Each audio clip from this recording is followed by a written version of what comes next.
Pernah gak kamu disinggung orang-orang di sekitarmu untuk ikut bersuara atau berdemonstrasi? Mereka bilang, boleh introvert tapi di saat genting begini tolong ikut speak up. Seolah-olah kamu tidak ikut andil untuk kesejahteraan bangsa ini. Padahal setiap orang punya caranya masing-masing.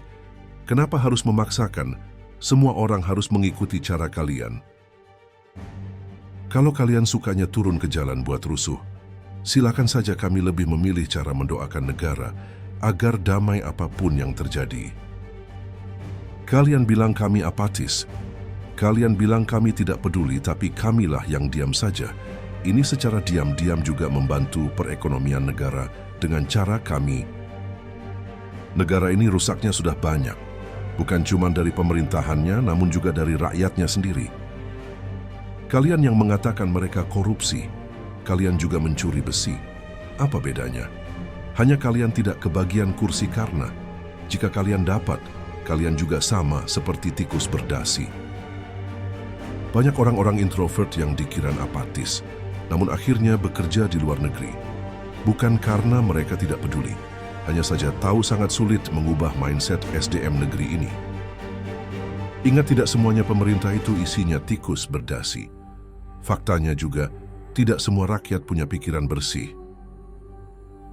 Kita semua sama-sama pendosa, hanya saja beda dalam memilih dosa. Katanya rakyat adalah cerminan pemerintahnya, tapi sebelum jadi pemerintah mereka dulunya juga rakyat, bukan? Ya, semua butuh kesadaran masing-masing. Antara pemerintah dan rakyatnya semua harus dapat hukuman yang sama. Sudah seharusnya korupsi mendapatkan hukuman mati. Supaya ada efek jerahnya kalau cuma dipenjara sekian tahun. Dengan harta mereka yang berlimpah, tetap saja mereka jaya keluarnya. Atau permalukan mereka dengan diseret dari rumahnya sampai ke penjara, agar semua orang di jalan bisa menyaksikan kebusukan sampah tidak berguna. Jika tidak ada hukuman yang tegas seperti itu untuk kasus korupsi di negara ini, maka korupsi akan terus berlanjut. Mulai menormalisasi menghina para koruptor dan keluarganya jika mereka masih berani tampil di muka publik karena tidak ada tempat yang pantas untuk pengkhianat negara. Masalahnya di negara ini dari rakyatnya sendiri yang nantinya tetap memberi panggung kepada makhluk-makhluk jahanam ini. Juga hukuman yang tegas untuk para premanisme, pemalak, tukang begal, ormas-ormas, mengatasnamakan agama. Jangan memakai topeng. Kami rakyat kecil, kasihani kami. Kalian hanya menjadikan kemiskinan kalian untuk mencuri secara brutal. Itu mengapa banyak orang sekarang tidak percaya dengan yang katanya rakyat kecil. Mereka sengaja melabeli diri mereka seperti itu untuk mendapatkan bantuan, entah itu belas kasihan kita atau bantuan negara. Padahal fisik mereka masih kuat.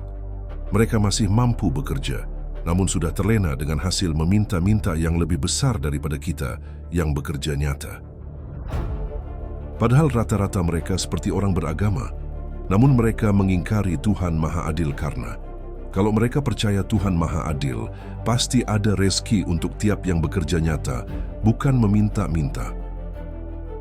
Oleh karena itu, berhentilah memberikan rasa empati kita kepada mereka yang bermalas-malasan. Jika ingin memberi, berilah gaji lebih kepada yang bekerja dan bersusah payah. Kita tidak akan berdosa karena tidak membantu.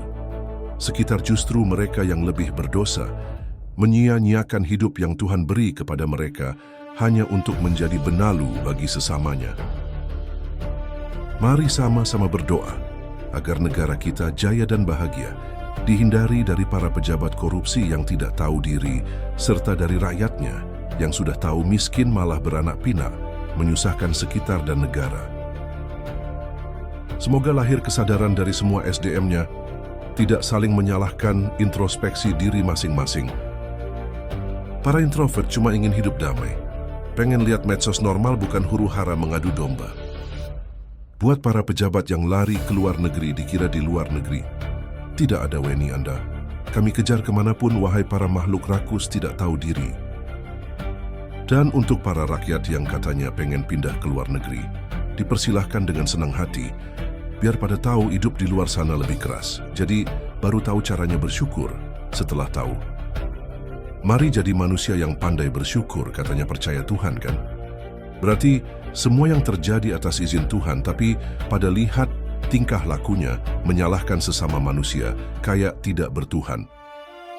Indonesia sebagus ini loh, alamnya indah untuk dinikmati. Tapi kenapa milih untuk saling membenci? Banyak pilihan hidup untuk membuat bahagia, tapi senangnya cari perkara. Kami selama ini diam bukan karena kami tidak peduli. Karena setiap tanggapan pasti ada saja yang kontra karena emang cara pikir kita beda dan tidak bisa kalian memaksa orang lain untuk meyakinin apa yang kalian yakinin. Seolah-olah kalian memaksakan orang lain untuk mempercayai Tuhan kalian. Sedangkan agama di dunia ini saja ada 4.000 lebih. Mana mungkin 4.000 lebih? Ini mau ikut percaya apa yang kalian percaya.